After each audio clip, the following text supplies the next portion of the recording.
porque, digamos, hay personas que escuchan el mensaje y no les llama la atención, o escuchan, más bien escuchan a otras personas que desconocen de la palabra de Dios y le ponen atención a esas personas y se van con esas personas y no le ponen atención, digamos, al mensaje que les fue predicado.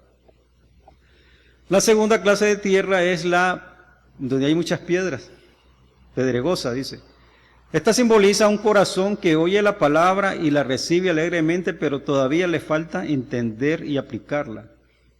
La palabra produce una respuesta temporal, pero no produce un cambio permanente en sus corazones. Entonces vemos que este segundo suelo, digamos, o situación que se da es que las semillas caen en un lugar donde hay muchas piedras, hay poca tierra, sus raíces no van a ser profundas.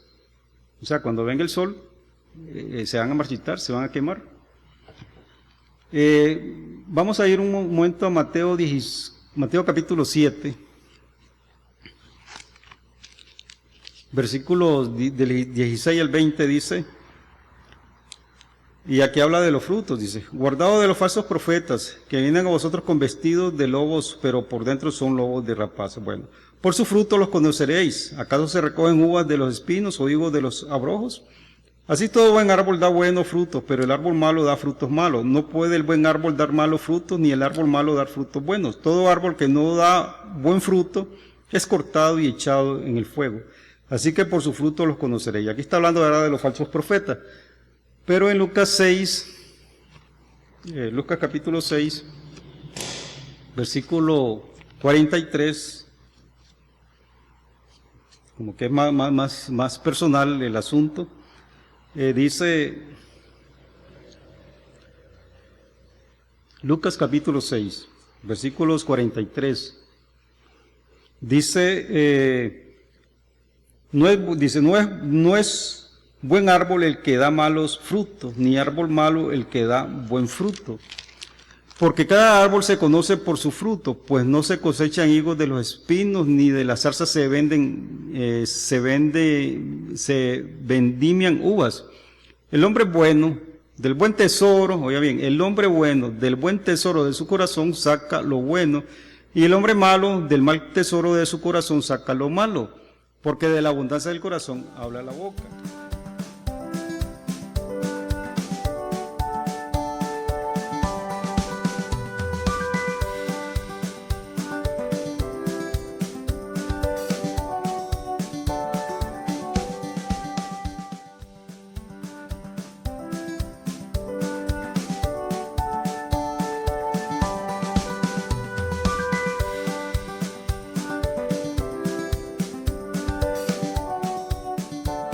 Vamos a orar. Bendito Señor y Padre Celestial, te damos gracias, Señor, por el tiempo de poder escuchar tu palabra. Señor, aconséjanos a través de lo que podemos ver para edificación de nuestras vidas, de aprender, Señor, lo que en tu pueblo Israel se vivió y de lo cual nosotros podamos asimilar, entender muchas cosas en la vida de nuestro caminar cristiano. Te damos gracias por tu palabra. En el nombre de Cristo Jesús. Amén. Hoy les traigo una palabra que le he puesto enfrentando la aflicción. ¿Cuántos en algún momento nos hemos sentido afligidos, angustiados, realmente en dificultades, literalmente metidos en problemas y que a veces no le encontramos la solución por ningún lado? Yo encuentro que hay varias causas por las cuales la aflicción puede llegar a nuestra vida. Y bueno, el mundo sí, con su maldad, puede ser que personas nos puedan hacer un daño.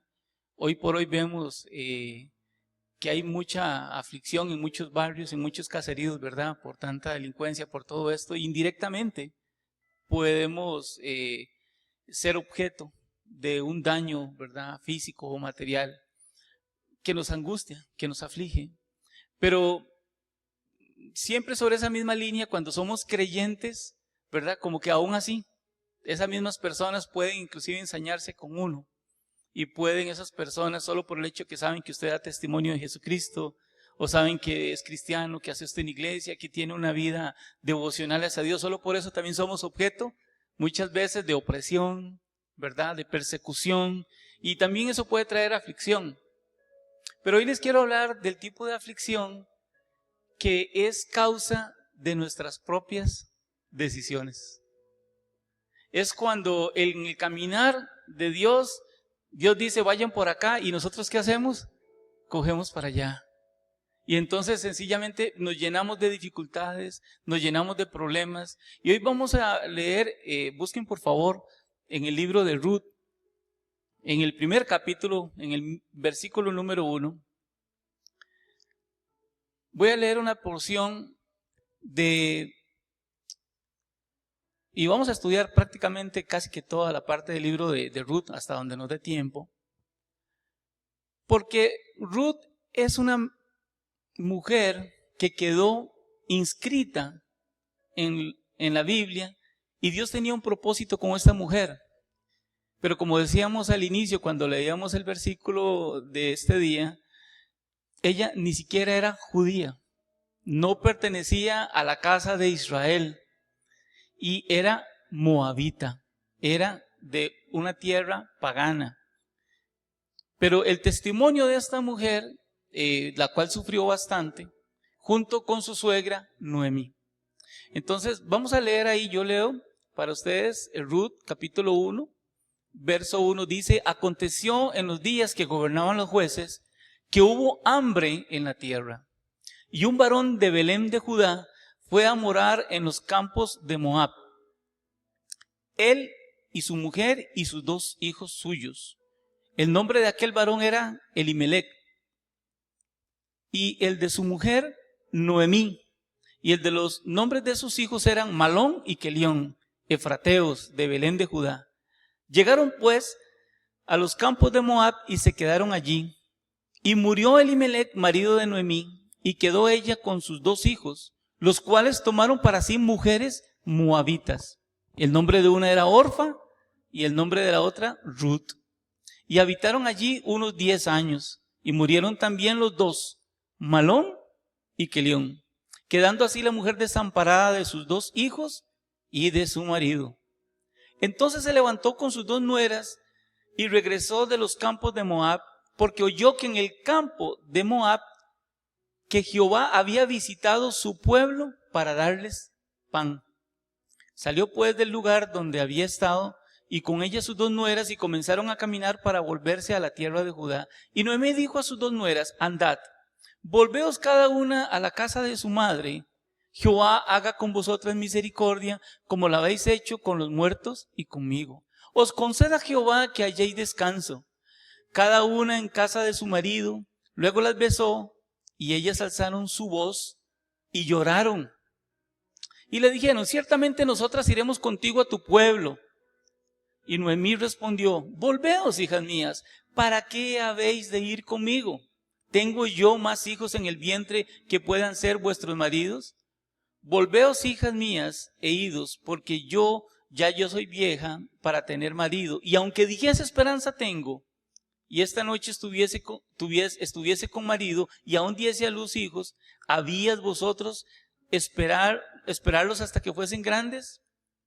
¿Habías de quedaros sin casar por amor de ellos? No, hijas mías, qué mayor amargura tengo yo que vosotras, porque la mano de Jehová ha salido contra mí. Y ellas alzaron otra vez su voz y lloraron. Orfa besó a su suegra, mas Ruth se quedó con ella. Respondió Ruth: no ruegues que te deje, no me ruegues que te deje, y me aparte de ti, porque donde quiera que tú fueres, iré yo, y donde quiera que vivieres, viviré. Tu pueblo será mi pueblo y tu Dios mi Dios. Donde tú murieres, moriré yo, y allí seré sepultada. Así me haga Jehová, y aún me añada que solo la muerte hará separación entre nosotras 2. Y viendo Noemí que estaba tan resuelta a ir con ella, no dijo más. Vamos a dejar hasta acá la lectura. Lo primero que vemos acá es la historia de una familia de Israel. ¿Cómo se llamaba el papá de esa familia? Elimelec. Elimelec significa Mi Dios es rey. Eso es lo que significa. Y la esposa se llamaba Noemí.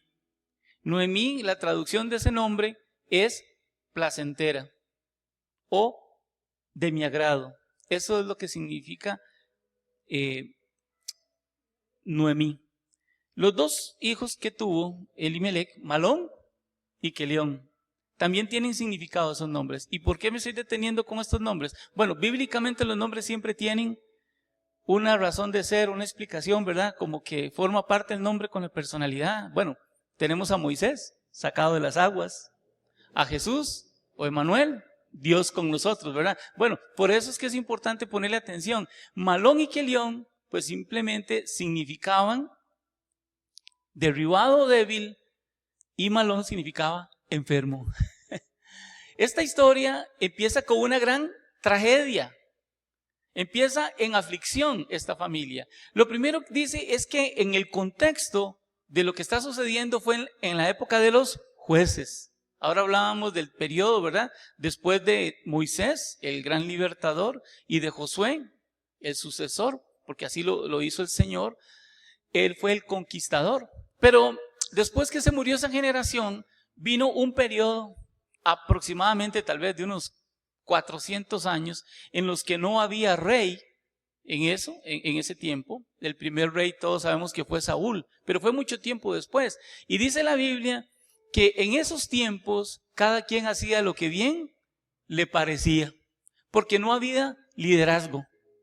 Y el Señor levantaba en algún momento muchos de esos líderes. Bueno, dentro de esos conocemos a Sansón, o Gedeón. Bueno, el primero de ellos fue Otoniel, como mi nombre, ¿verdad? Otoniel fue el primer juez de Israel. Y ahí hubieron una serie.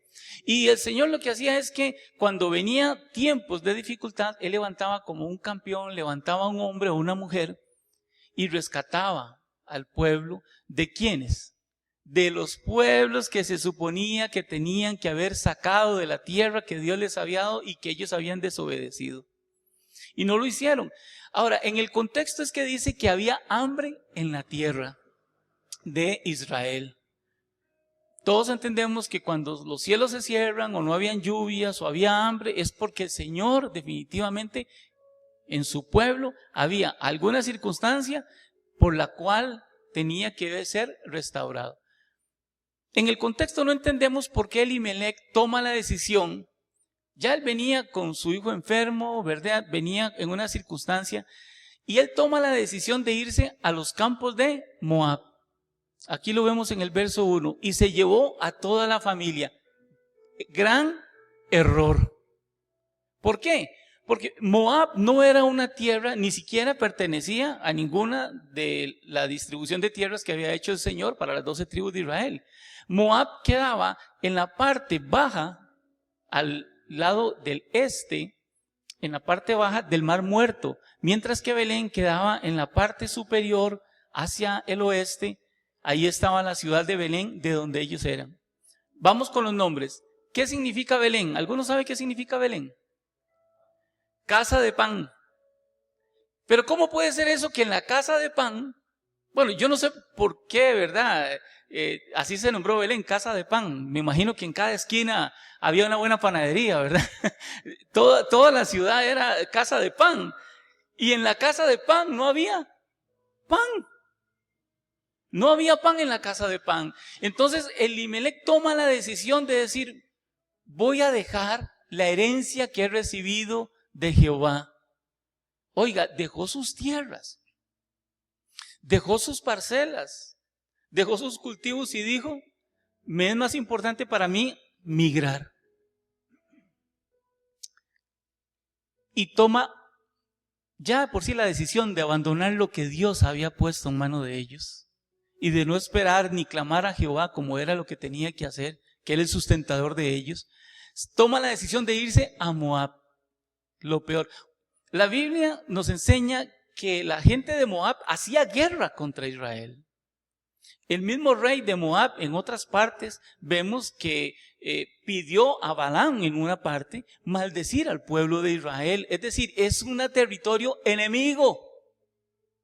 Es territorio enemigo y él decidió irse para allá. No sabemos qué pensaba Elimelec, pero no le fue muy bien. A pesar de que él tomó esa decisión y estaba en aflicción con sus hijos, con la situación de dejar todas las cosas, él tuvo en poco su identidad como israelita y se fue a un lugar en el que no tenía que estar.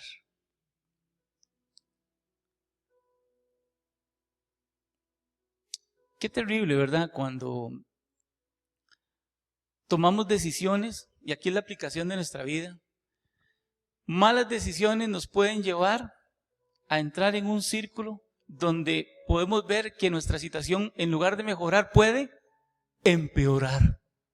Y como vamos a ver, la situación de Elimelec no fue para mejor, fue para peor.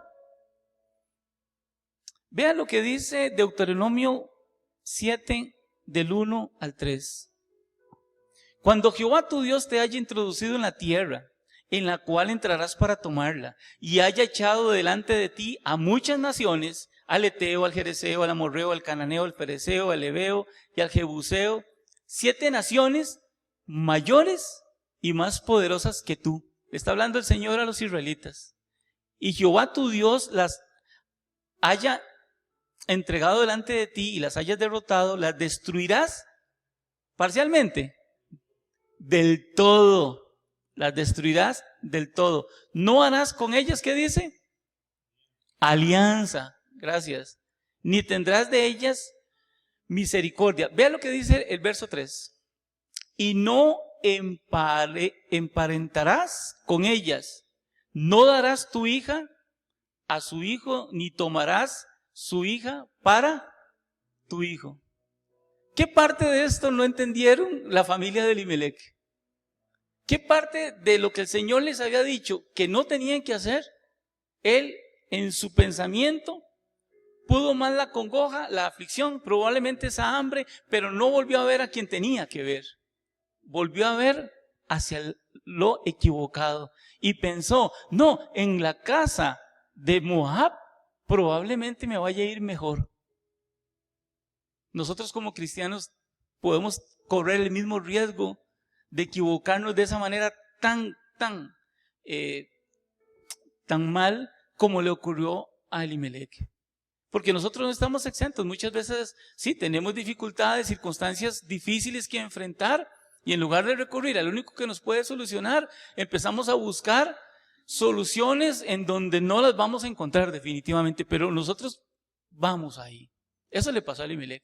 Veamos, sigamos en la historia. La tragedia no termina. Dice en el verso 3, estamos en el capítulo 1, ¿verdad? De Ruth. Y murió Elimelec, marido de Noemí, y quedó ella con sus 2 hijas. La Biblia no nos dice cómo murió Elimelec. Y no sabemos si lo recibieron a palos o no nos dice si los mismos hombres estos, acuérdense que eran enemigos. Pero él murió. Entonces quedan sus 2 hijos, Malón y Quelión, ¿y qué es lo que hacen? Toman por mujer a moabitas. Y acabamos de leer, como el Señor les había dicho en el libro de Deuteronomio, no hagan parentesco. No pueden dar sus hijas a los hijos de Moab, ni a sus hijos tomen hijas de Moab, pero aún así desobedecieron. Entonces la aflicción de esta familia no fue provocada por la mano del Señor, simplemente fue provocada por sus propias malas decisiones. Y nosotros, como cristianos en el caminar con el Señor, siempre tenemos que estar pendientes de enfocarnos en lo que el Señor ya nos ha dicho. Es que a veces decimos, pero ¿qué es lo que sigue? ¿Qué es lo que voy a hacer? Pero ya Dios nos ha dado la palabra está aquí. Nosotros es de cuestión de leerlas, no solo entenderlas, sino de aplicarla. No tenemos que pedirle a fulanito o a sutanito, o como se estila ahora en otros lugares, ir a pedir. No. El consejo se le pide a nuestro Señor. Ciertamente podemos apoyarnos en hombres, en mujeres de fe, en consiervos, en hermanas, ¿verdad? Liderazgo de la iglesia que Dios ha permitido caminar más, tal vez que nosotros, para darnos un oportuno consejo. Pero Elimelec no tomó consejo. Y aparte de eso, pues en esa época no había rey tampoco, que les pudiera decir es por aquí, no es por aquí. No, ellos hacían como bien le parecía. Entonces entra la historia de que Noemí, y hoy no voy a hablar un poquito bien de Noemí, porque quiero que contrastemos, ahora eso sí, en los minutos que vamos a poder estudiar esta palabra, ¿cuál fue la actitud ante el conflicto de Noemí? ¿Y cuál fue la actitud ante el conflicto de su nuera? Una de las dos, de Ruth. Porque qué increíble, ¿verdad? Ruth es una mujer, como ya le dije, de un pueblo pagano, y hay un libro de la Biblia con el nombre de ella. ¡Wow! Eso nos demuestra que el Señor no hace acepción de personas. Y el corazón de esta mujer, y como leímos en ese verso, tu Dios será mi Dios. Es una confesión de conversión, de aceptarla al Dios Todopoderoso, en el cual la misma Noemí, siendo israelita, ¿verdad? Teniendo esa herencia en Dios, ella no confiaba tanto en ese Dios Todopoderoso como sí lo hizo Ruth. ¿Por qué? Vamos a verlo. Dice que cuando se puso la situación tan complicada, ella estaba en Moab y escuchó, alguien le llegó con el asunto y le llegó ahí con el cuento, viste, en la casa de pan, en Belén hay pan, otra vez. Probablemente el Señor había restaurado algo, no sabemos en qué tiempo fue o en cuál de los jueces fue que sucedió esto, solo dice que fue en el tiempo de los jueces, pero el Señor restauró la tierra. Pero la tierra de Moab, que él andaba buscando. Entonces, fue a Moab a buscar ayuda. Y al final, ¿qué tuvo que hacer? Devolverse a la tierra de Belén, de Judá, donde ya había otra vez la restauración, había comida, había alimento. Entonces ella toma una decisión y le dice a las dos, ¿saben qué, hijas mías? Vamos a irnos caminando. Y ella emprendió el viaje y las dos iban con ella, así. Iban en el camino y yo me imagino a Noemí en algún momento decir, ¿y ahora qué le voy a decir a los que me están esperando allá? A mis familiares, a mis conocidos. ¿Cómo voy a llegar yo con dos moabitas? Es que mientras estaba en la tierra de Moab tenía tapado el asunto y su desobediencia. Porque del otro lado si iban a llegar, ¿verdad? Les iban a decir, ustedes han quebrantado la ley de Moisés, tal cual la dio el Señor. Ustedes hicieron parentesco con un pueblo pagano. Entonces llega Noemí y les empieza a hablar, no, hijas mías, vean qué bonito como les habla. Y verso 11, dice, en el 8, y Noemí les dijo a sus dos nueras, andad, volveos cada una a casa de su madre. Jehová haga con vosotras misericordia, como la habéis hecho con los muertos y conmigo. Es que me gustaría ver el tono en el que se lo dijo Noemí a sus nueras. ¿Verdad? Vayan y que Dios tenga misericordia de ustedes. ¿Cómo puede ser el corazón de Noemí de decirle que se vayan a la casa de sus padres? ¿Verdad? Vemos que Orfa sí se devolvió y más bien fue a la casa donde estaban esperándole ¿qué? Las prácticas paganas, la idolatría, y le dijo, Orfa se ha devuelto a sus dioses, con D minúscula. Sabemos que el contexto no fue una buena evangelizadora o evangelista, Noemí, al echar a la boca del lobo, y ya tenían de convivir como 10 años, dice la palabra, una década completa, y aún así no tuvo en cuenta Noemí el hecho de decirle a sus propias nueras con las que había vivido, váyanse y devuélvanse a la casa de su padre, a la casa de su madre, para que sigan ustedes en su vida pagana. ¡Qué corazón! Digo yo, ¿verdad? Siendo de una familia tan cercana. Bueno, Orfa sí se devolvió a sus dioses. Lo leímos hace un momento. Pero viene la historia extraordinaria y por el cual Ruth, ante el desamor de Noemí, que vemos en Ruth, más bien todo lo contrario, ¿verdad? Un amor hacia ella y le dice, no, yo no me quiero ir, yo quiero ir a su pueblo. Quiero ir a Israel. Ella no conocía, nunca había estado en la tierra de Israel. Verso 12. Volveos, hijas mías, porque yo ya soy vieja para tener marido, y aunque dijese esperanza tengo, esta noche estuviese con marido y aún diese a luz hijos, habéis vosotras de esperarlos. Vea la clase de historia que le da a ella, que es que ya soy muy vieja, que es que usted, o sea, ella no quería simplemente regresarse con ninguna de las dos. No, hijas mías, que yo tengo mayor amargura, eso lo vemos en el verso 3 en la parte B, yo tengo mayor amargura que vosotras, pues la mano de Jehová ha salido contra mí. Al final, entonces, ¿quién fue el culpable de toda la historia? Es que eso es tan real hoy en día, hermanos. ¿Cuántas veces nosotros, de verdad, en la vida, en el caminar, cuando nos sobreviene una circunstancia bien difícil de enfrentar, decimos, no, es que Dios no está conmigo? Yo he escuchado a familiares muy cercanos a mí escuchar y decir, Dios no está conmigo. Es que Dios me ha abandonado. Yo lo he escuchado de familiares. También lo he escuchado de otras personas, que es que Dios no está pendiente de mí. Y eso simplemente no es cierto. ¿Quién dice que restauró a la casa de pan? El Señor fue y los visitó. Dice que escucharon que Jehová Dios había visitado. No fue a visitar a Moab, fue a visitar a su pueblo. Fue a visitar a sus hijos, los que estaban ahí en la casa. Y ella diciendo, allá yo tenía mi parcela, tenía mi casa, tenía mis sembradíos, tenía todo. Y yo tontamente dejé todo eso. Ruth quiere eso que ellos menospreciaron y quiere volverse con ella. Noemí le dice en el verso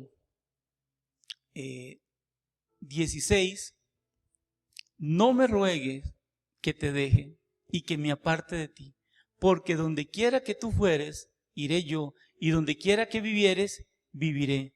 Tu pueblo será mi pueblo y tu Dios, mi Dios. Esa confesión que hace Ruth, esa confesión de fe de tu Dios será mi Dios, yo creo que el Señor sí la escuchó. Porque yo me imagino que después vamos a ver, tal vez hoy no por tiempo, pero podemos ver la historia de Ruth. Hay toda una historia después detrás de lo que le pasó a Ruth ya estando en tierra de Israel. Como que Dios de alguna manera entendió la fe de esta mujer, porque cuando ella dice, tu pueblo será mi pueblo, eso era totalmente imposible. De acuerdo con la ley de Moisés, hasta la 10ª generación, si hubiese una relación de parentesco entre un israelita y de un que no perteneciera a la congregación, cualquier otro extranjero, tenían que pasar 10 generaciones para que el que naciera pudiera ser contado dentro de la generación como pueblo de Israel. Vea la dureza del Señor. 10 generaciones. Pues bueno, ella dijo, su pueblo será mi pueblo. Y si llego ahí, no me van a estar esperando con los brazos abiertos. Vea que no. Verso número 19. Anduvieron pues ellas dos hasta que llegaron a Belén. Y aconteció que habiendo entrado en Belén, toda la ciudad, o sea, no fueron 2 o 3 los que se dieron cuenta que llegaron, toda la ciudad se dio cuenta que llegó Noemí y que venía con una extranjera, con una moabita. Yo me imagino qué impacto, ¿verdad? Cuando ella entró por la calle principal. Y qué valentía la de Ruth. Pónganse por favor en los zapatos de esta muchacha, ¿verdad? Qué valentía de entrar ahí. Y entonces llega y dice, toda la ciudad se conmovió por causa de ellas y decían, ¿no es esta Noemí? Y ella le respondía, no me llaméis Noemí, sino llamadme Mara. ¿Saben qué significa Mara? Amarga o amargura. Lo primero que hizo ella al llegar es cambiarse el nombre. Eso fue lo que hizo. Ya no me llamen así. Pero lo más triste de esto es la actitud. Por eso le dije, hoy no iba a hablar como un poco bien de Noemí. Pero es que lo que leemos en la palabra no la deja como un poco, ¿verdad? Bien parada. Ella dice, porque en grande amargura me ha puesto, ¿quién? El Todopoderoso. Otra vez le echa la culpa a Dios. y no acepta que fue ella la que tomó la decisión con su marido de abandonar la herencia que el Señor les había dado. Verso 21. Yo me fui llena, pero Jehová me ha venido con las manos vacías. ¿Cómo se fue con Elimelec? Dice que se fue llena. Mentiras. Ella llega y le dice a la gente de la congregación cuando está llegando, yo me fui con las manos llenas. Eso no era cierto.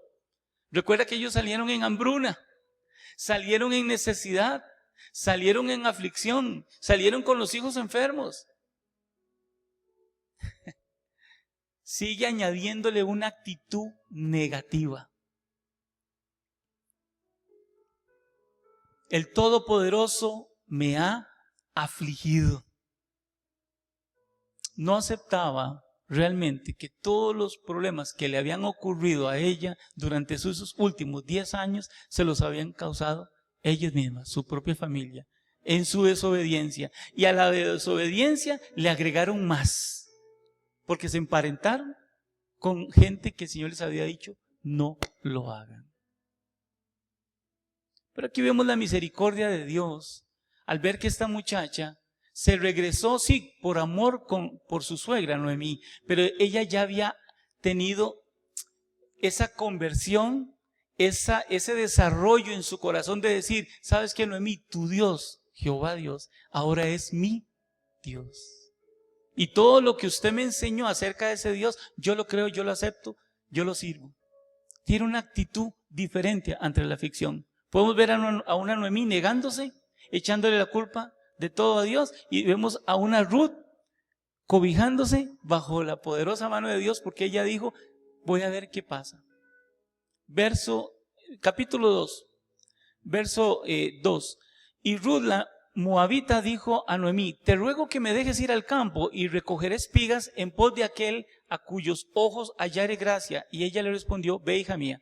La actitud de Ruth apenas llegó fue ponerse a trabajar.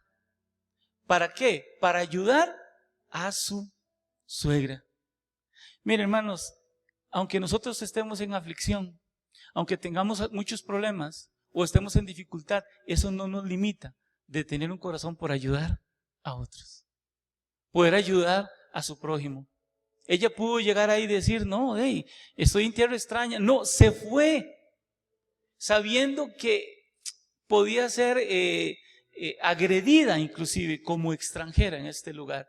Pero como llegaron en el tiempo que estaban haciendo ya las cosechas, ella dijo, es el tiempo, me voy a mover, voy a ir a trabajar.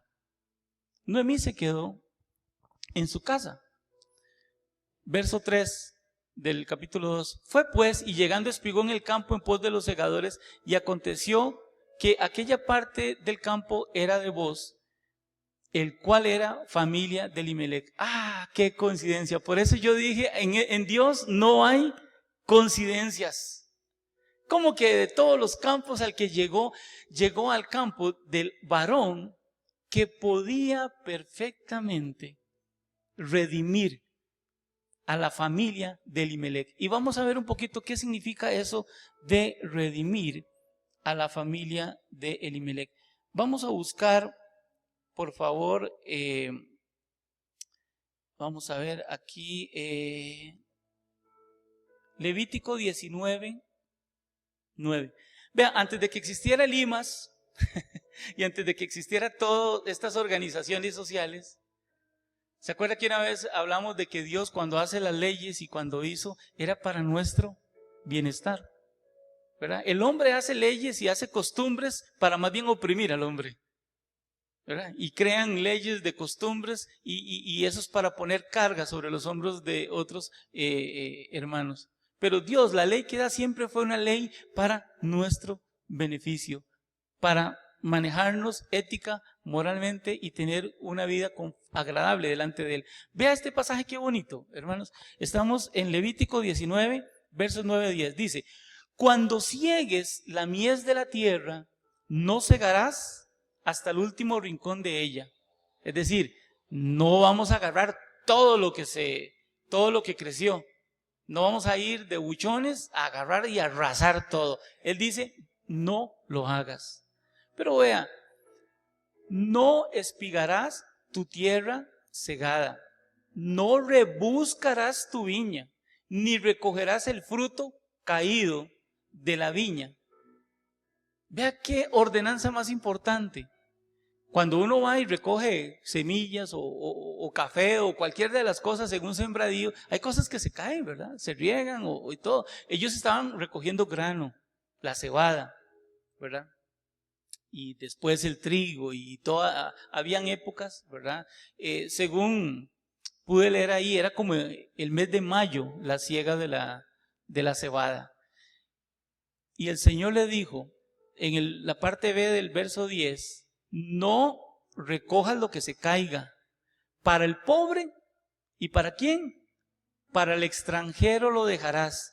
Yo Jehová, vuestro Dios. Qué bonito es Dios, ¿verdad? O sea, a los que tenían todo, el dueño del sembradío, los dueños de todo eso, le dijo, vayan, recójalan, no abusen, dejen que la tierra produzca, y si se les cae algo, no lo vayan y lo recojan. O sea, no sean codiciosos. No van a tener pérdida por el hecho. Si hay pobres que no tienen sembradíos, como ustedes, o hay extranjeros, que ellos vayan detrás y recojan lo que se les cae, y eso les va a servir para sustento. Pues Ruth conocía de esto. No sé si lo había aprendido de la familia de Elimelech, o fue Noemí la que se lo dijo, pero ella fue detrás de los que estaban segando. Y iban los segadores detrás, y ella iba, lo que se caía lo recogía y lo recogía. Qué corazón de trabajo, de esfuerzo, de querer levantarse ante las dificultades. Recuerde que ellos llegaron sin nada. Se regresaron otra vez a su heredad y estaban en una gran necesidad. Una actitud diferente de Noemí y una actitud diferente de Ruth. Avanzando en la historia, el hombre al cual era dueño de esto, la vio trabajar y le preguntó a uno de los capataces. Eso lo podemos ver en el verso 2, capítulo 2. Y aquí que vos vino de Belén y dijo a los segadores, a los capataces, en verso 4, Jehová sea con vosotros. Y ellos respondieron, Jehová te bendiga. Y vos dijo a su criado, el mayordomo de los segadores, ¿de quién es esta joven? Él la reconoció, y el criado mayordomo de los segadores respondió y dijo, es la joven moabita que volvió con Noemí de los campos de Moab, y ha dicho, te ruego me dejes recoger y juntar tras los segadores entre las gavillas. Entró pues y está desde la mañana hasta ahora sin descansar ni un momento. O sea, Ruth era una mujer bien fajada. Llegó tempranito, empezó a recoger agachada del suelo. Es que ni siquiera estaba a la altura de las matitas. Ella tenía que coger lo que se le estaba cayendo a los demás. Usted se imagina lo que es estar todo el día agachado, casi quincado, recogiendo. Y aún así, ese espíritu de ella, que es el espíritu de esfuerzo, de saber que dijo, si Dios dejó esto para mí, yo lo voy a tomar, aunque me cueste. Entonces el corazón de vos le dijo, verso 8, oye hija mía, no vayas a espigar a otro campo, o sea, no vayas a donde mi vecino, quédese aquí. Y le dice, aquí estarás junto con mis criadas. Mira bien el campo que sieguen y síguelas. O sea, donde vayan las criadas, vaya usted detrás de ellas. Eso es lo que le está diciendo. Y yo he mandado a los criados que no te molesten. ¿Por qué cree que les dijo a los criados que no molestaran? Porque ella era una extranjera. Porque era una moabita. Y porque sabían que había sido y que era pariente de Ruth. O sea, los segadores israelitas probablemente la iban a vituperar, la iban a molestar, le iban a decir cosas. Pero vos en esa actitud le dice a sus obreros, no la molesten. Ustedes no ven ahí como la mano de Dios, ¿verdad? Protegiendo la vida de esta muchacha por la actitud de ella. Dios le escuchó cuando ella dijo, tu Dios es mi Dios. Y vos, sin saber nada de esto, tuvo gracia. Ahora, vos es tipo de nuestro Señor Jesucristo. ¿Por qué? Porque el Señor Jesucristo es nuestro Redentor. Esta muchacha, después, no podemos ver toda la historia, llega a convertirse en la esposa de vos. Y Dios se acuerda de ella y le deja tener un hijo. Dice la palabra que Dios le concedió a vos y a ella un hijo. Vayamos al capítulo 4, por favor, y con esto cierro. Ruth capítulo 4, verso 13. No, perdón. Sí, verso 13. Vos pues tomó a Ruth y ella fue su mujer y se llegó a ella y Jehová le dio que concibiese. O sea, dio permiso Jehová que concibiese y diese a luz un hijo. Y las mujeres le decían a Noemí, loado sea Jehová que hizo que no te faltare hoy pariente, cuyo nombre será celebrado en Israel. Ya el hijo de ella, ¿verdad? Por causa de la ley que la redimida iba a formar parte de la congregación de Israel. Todo lo contrario, había una restitución de la familia de Elimelech. Y le dieron el nombre las vecinas diciendo, le ha nacido un hijo a Noemí, y lo llamaron Obed. Este es padre de Isaí. E Isaí es el papá del rey David.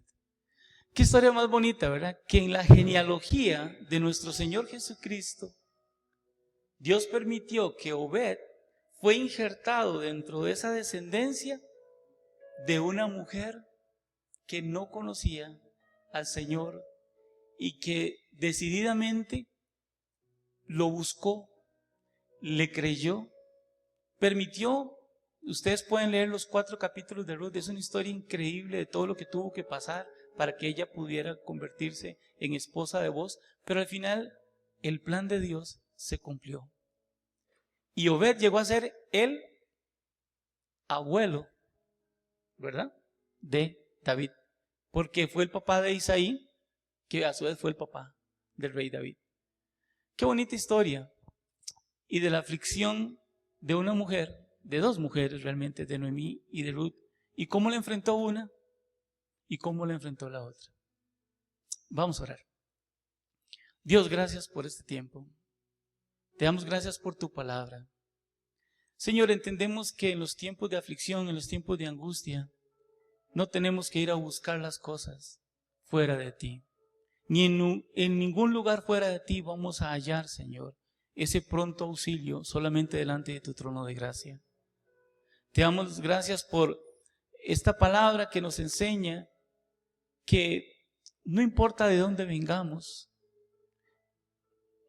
cómo hayamos nacido, cómo hayamos sido formados, si nosotros creemos decididamente en ti, tú nos vas a tomar en cuenta, porque al corazón contrito y humillado tú no desprecias, Señor. Y tomamos un tiempo para en nuestro corazón meditar si en las últimas ocasiones en las que hemos tenido dificultades, angustias, te hemos buscado primeramente, si hemos confiado en ti siempre en primer lugar. Si no es así, Señor, te pedimos perdón. Queremos, Señor, tener ese corazón dispuesto a saber que tú, que todo lo puedes y que todo lo sabes, que conoces el último rincón de pensamiento de nuestro corazón. Tú nos puedas restaurar, tú nos puedas cambiar y tú nos puedas transformar, Señor. Y oro, Señor, por las personas que tal vez a través de las redes sociales puedan estar escuchando este mensaje, que si aún no ha tomado la decisión de buscarte, de aceptar a Jesucristo como único y suficiente personal, sea este el momento, sea esta la hora en la que pueda decir: el Señor Jesucristo es mi Dios, y que murió por mis pecados, y que me salva, y que me limpia con su sangre preciosa. Que pueda hacer esa oración. Gracias, Dios. En el nombre que es sobre todo nombre, en el nombre de Cristo Jesús, oramos. Amén y amén.